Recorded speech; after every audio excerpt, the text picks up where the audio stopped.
کہ قیامت کے دن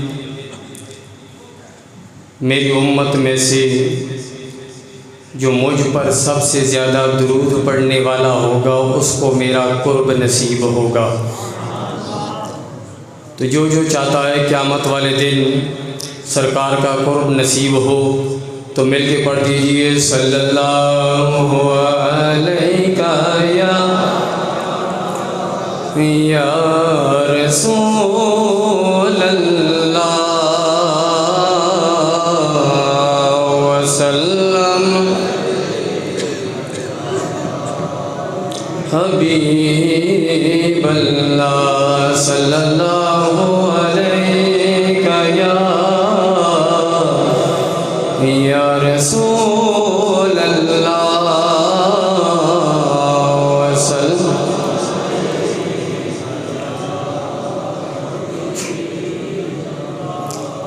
نبی پہ چاند ستارے درود پڑھتے ہیں، نبی پہ چاند ستارے درود پڑھتے ہیں، فرشتے سارے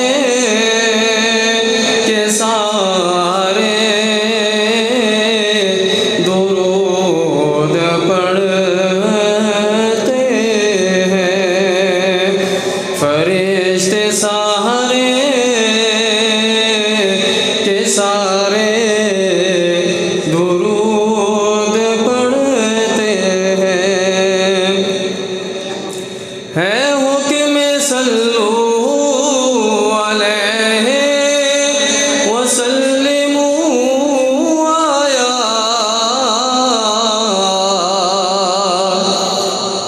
ہے حکم صلو علیہ وسلموا آیا، قرآن پاک کے پارے درود پڑھتے ہیں، نبی پہ چاند ستارے درود پڑھتے ہیں۔ اللہ تبارک و تعالی جل وجلہ الکریم کی حمد و ثنا اور نبی اکرم نور مجسم شفیع معظم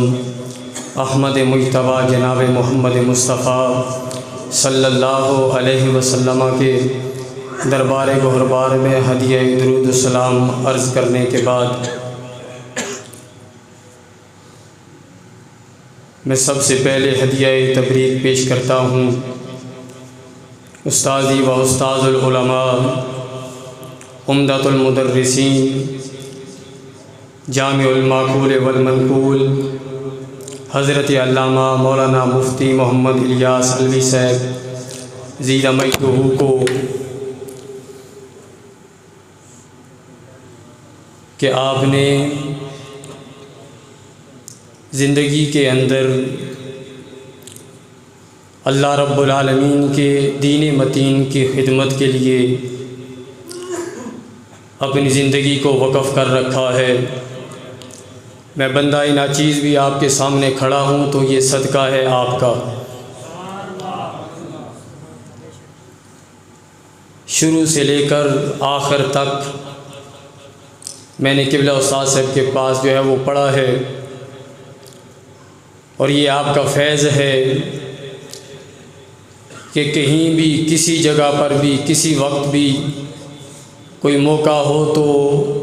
ہمیں کسی قسم کا کوئی خوف اور ڈر نہیں ہوتا، اس لیے کہ قبلہ استاذ محترم نے اس انداز میں ہماری تربیت فرمائی ہے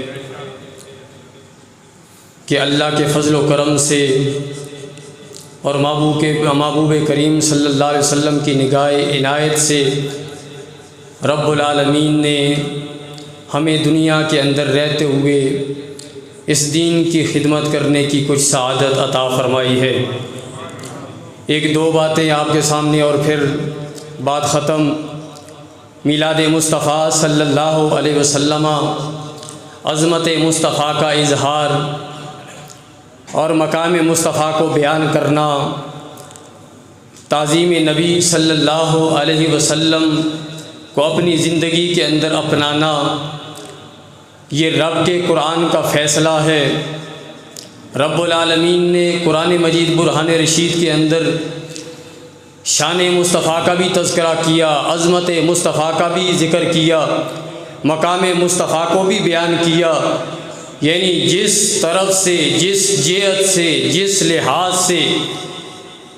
قرآن کے اندر دیکھا جائے تو ہمیں نبی علیہ الصلوۃ والسلام کی اسی شان کا ذکر قرآن کے اندر ملتا ہے۔ جو آیا بینہ میں نے آپ کے سامنے تلاوت کی ہے، اس کے اندر رب العالمین نے نبی کریم صلی اللہ علیہ وسلم کی تعظیم اور آپ کے ادب و احترام کو بیان کیا ہے کہ رب العالمین نے فرمایا کہ اِنَّا أَرْسَلْنَاكَ شَاهِدًا وَمُبَشِّرًا وَنَذِيرًا، کہ بے شک ہم نے آپ کو شاہد بنا کر بھیجا، ہم نے آپ کو مبشر بنا کر بھیجا، ہم نے آپ کو نذیر بنا کر بھیجا ہے۔ یہ رب العالمین نے نبی اکرم صلی اللہ علیہ وسلم کو عظمتیں اور شانیں عطا فرمائیں۔ رب فرماتا ہے کہ ہم نے آپ کو شاہد بنایا کہ آپ ساری جہاں کے لیے گواہ ہیں۔ قرآن مجید برہان رشید کے دوسرے مقام نے کہا فَكَيْفَ إِذَا جِئْنَاهُمْ، کہ اس وقت کیا حال ہوگا کہ جب ہم ہر ایک امت سے گواہ لائیں گے، اور اے محبوب ہم آپ کو ان سب کے اوپر گواہ لے کر آئیں گے۔ تو رب العالمین نے آپ کو ساری کائنات کے لیے گواہ بنایا، اور پھر رب نے فرمایا کہ ہم نے آپ کو مبشر بنایا ہے، ہم نے آپ کو نذیر بنایا ہے۔ جو رب کی وحدانیت کا اعلان کرتا ہے، نبی اکرم صلی اللہ علیہ وسلم کی رسالت کے اوپر ایمان لاتا ہے، رب العالمین کے بھیجے ہوئے دین کے اوپر چل کر اپنی زندگی بسر کرتا ہے۔ میرے اور تمہارے لجپال نبی صلی اللہ علیہ وسلم نے اپنی زندگی کے اندر اس کو بشارتیں دی ہیں کہ رب کی رضا بھی اسی کو ملے گی، اس کی زندگی بھی اچھے طریقے سے بسر ہوگی، وہ قبر کے اندر بھی خوش و خرم رہے گا، کل میدان حشر کے اندر بھی رب العالمین اس کو اپنا قرب عطا فرمائے گا۔ رب نے آپ کو نذیر بھی بنا کر بھیجا ہے کہ جو رب کے باغی ہیں، جو نبی علیہ السلام کی رسالت کو نہیں مانتے، جو اللہ رب العالمین کی وحدانیت کا انکار کرتے ہیں، میرے محبوب علیہ الصلوۃ والسلام نے ان کو وعیدات سنائی کہ تمہاری دنیا بھی جو ہے وہ بکھری ہوئی ہوگی، تمہیں قبر کے اندر بھی رسوائی ہوگی، اور حشر کے میدان کے اندر بھی تمہیں رب رسوا کر کے جہنم کے اندر داخل فرمائے گا۔ اور رب العالمین نے فرمایا کہ ہم نے آپ کو یہ شانیں اس لیے عطا فرمائی ہیں لِتُؤْمِنُوا بِاللَّهِ وَرَسُولِهِ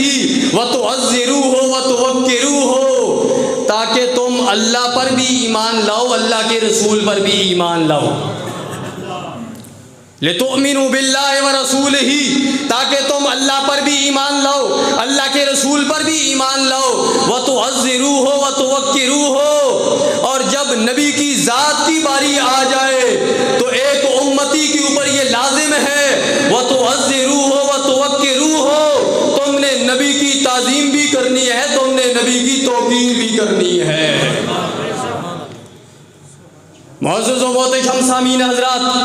رب العالمین نے فرما دیا کہ نبی کی ذات کے اوپر ایمان لا کر نبی کی تعظیم بھی کرنی ہے، نبی کی توقیر بھی کرنی ہے۔ رب العالمین کا قرآن دوسری جگہ پر کہتا ہے جو نبی کی تعظیم کرتے ہیں، جو نبی کی توقیر کرتے ہیں، یہ کوئی عام نہیں ہوتے ہیں، بلکہ یہ رب العالمین کے پسندیدہ اور رب العالمین کے منتخب شدہ لوگ ہوتے ہیں۔ رب العالمین کا قرآن کہتا ہے ان الذین یغضون اصواتهم عند رسول اللہ اولئک الذین امتحن اللہ قلوبهم للتقوی لهم مغفرۃ واجر عظیم، کہ جو لوگ نبی کے ادب کا لحاظ کرتے ہوئے نبی کے پاس اپنی آواز کو بلند نہیں کرتے ہیں، رب نے ان کے دل کو تقوی کے لیے جو ہے وہ پرکھ لیا ہے، اور رب العالمین نے ان کو جو ہے وہ پسند فرما لیا ہے۔ اور رب العالمین ان کو مقام کیا دے گا؟ رب العالمین ان کو عظمتیں کیا دے گا؟ رب فرماتا ہے لہم مغفرۃ و اجر عظیم، رب ان کی بخشش بھی فرما دے گا، رب ان کو اجر عظیم بھی عطا فرمائے گا۔ رب العالمین کے قرآن نے تیسری جگہ پر کہا فالذین آمنوا بہ وعزروہ ونصروہ واتبعوا النور الذی انزل معہ اولئک هم المفلحون۔ اے نبی کی تعظیم کرنے والوں، اے نبی کا ادب و احترام کرنے والوں، رب کا قرآن کہتا ہے کہ میں رب تمہیں کامیابی کی ضمانت دے رہا ہوں۔ رب العالمین فرماتا ہے فالذین آمنوا بہ، کہ جو لوگ اس نبی کی ذات کے اوپر ایمان لائیں گے، وعزروہ، اور پھر اس نبی کی تعظیم بھی کریں گے، ونصروہ، اور پھر اس نبی کی مدد بھی کریں گے، واتبعوا النور الذی انزل معہ، اور رب نے جو کچھ آپ کے ساتھ نازل فرمایا ہے، جو اس کے پیچھے چلے گا، جو اس کی اتباع کرے گا، رب کا قرآن کہتا ہے کہ یہ وہ ہیں کہ جن کو میں رب نے کامیابی سے جو ہے وہ نواز دوں گا۔ اولئک هم المفلحون، یہی لوگ دنیا کے اندر بھی کامیاب رہیں ہوں گے، یہی لوگ قبر کے اندر بھی کامیاب ہوں گے، اور یہی کل میدان حشر کے اندر بھی رب ان کو کامیابیوں سے نوازے گا۔ معزز و محترم سامعین حضرات، اس لیے ایک امتی کے اوپر لازم ہے کہ امتی اپنی نبی کی تعظیم و توقیر کو بجا لائے۔ جہاں تک ہو سکے نبی کی ذات کی باری آ جائے تو اس وقت اپنی جان کو نہیں دیکھا جاتا، اس وقت اپنے مال کو نہیں دیکھا جاتا، اس وقت اپنی آباء و اجداد کو نہیں دیکھا جاتا، اس وقت اپنی آل اولاد کو نہیں دیکھا جاتا، اس وقت اپنے مال و متاع کو اور اپنے رہائش کے مکانات کو نہیں دیکھا جاتا، کیونکہ رب العالمین کہتا ہے اگر یہ ساری چیزیں تمہیں نبی کی ذات سے زیادہ محبوب ہیں تو پھر انتظار کرو رب تمہارے متعلق کون سا حکم نازل فرمانے والا ہے۔ اس لیے معزز و محترم سامعین حضرات، جب نبی کی ذات کی باری آئے تو یہ سب کچھ جو ہے وہ نبی کی ذات پر قربان کرنا پڑتا ہے۔ اللہ رب العالمین کی بارگاہ کے اندر دعا ہے کہ رب العالمین ہمیں اپنے آقا کریم صلی اللہ علیہ وسلم کی تعظیم و توقیر بجا لانے کی توفیق عطا فرمائے۔ وما علینا الا البلاغ المبین۔